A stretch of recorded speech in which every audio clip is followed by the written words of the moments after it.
Первый «Патласын Зихирля». Это такая символическая песня, кавер-версия. Есть, Саня? Саня, дай звук. Поаплодируйте звукорежиссеру, он сегодня просто разрыв.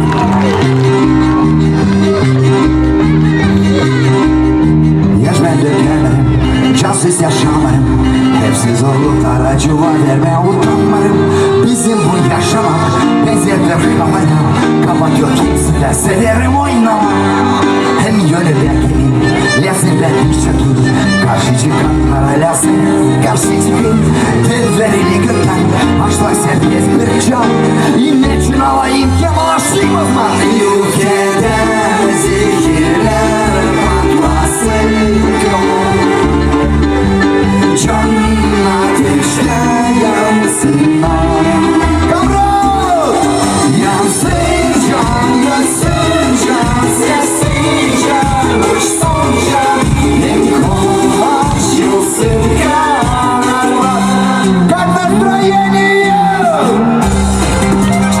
А ну, ручки подняли, ну-ка! Я покажу тебе себе. Поехали!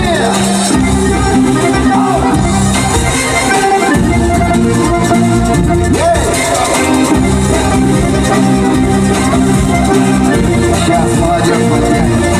Yerlerde var mayıl olarsın.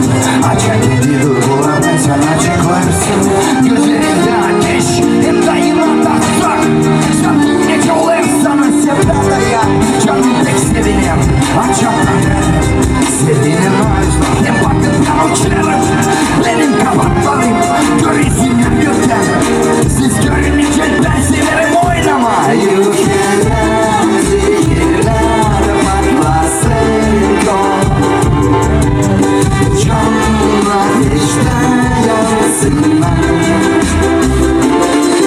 Yansın can, yansın can, sesin can, uçsun can, hem konuşulsun kanarlar. Как настроение? Yansın can, yansın can, sesin can, uçsun can, hem konuşulsun kanarlar. Hayır!